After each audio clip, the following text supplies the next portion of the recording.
Operation प्रहार अंतर्गत मूर्तिजापूर शहर पोलिसांनी गुंगीकारक औषधांच्या अवैध खरेदी विक्री विरोधात मोठी कारवाई केली आहे।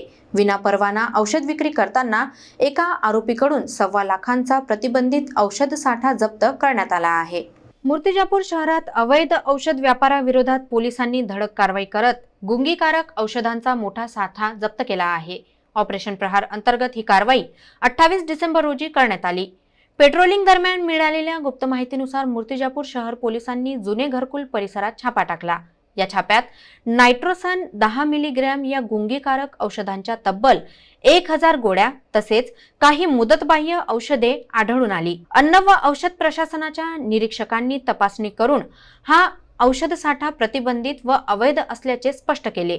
जप्त केलेल्या औषधांची एकूण किंमत सुमारे 1,26,620 रुपये इतकी आहे। या प्रकरणी जुनेद खान मेहबूब खान वय वर्ष 29 राहणार रोशनपुरा जुनी वस्ती मूर्तिजापूर याच्या विरुद्ध भारतीय न्याय संहिता NDPS कायदा आणि औषधी व सौंदर्य प्रसाधने कायदा 1940 अंतर्गत गुन्हा दाखल करण्यात आला आहे। आरोपीकडे कोणताही वैध परवाना नसताना औषधांची खरेदी विक्री सुरू असल्याचे तपासात उघड झाले आहे। ही कारवाई पोलीस अधीक्षक अर्चित चांडक, अपर पोलीस अधीक्षक चंद्रकांत रेड्डी आणि उपविभागीय पोलीस अधिकारी वैशाली मुळे यांच्या मार्गदर्शनाखाली करण्यात आली। आरोपीला अटक करण्याची प्रक्रिया सुरू असून पुढील तपास सहाय्यक पोलीस निरीक्षक अनिल पवार करीत आहेत। अवैध औषध व्यापार विरोधात कठोर कारवाई सुरूच राहील असा इशारा पोलिसांनी दिला आहे।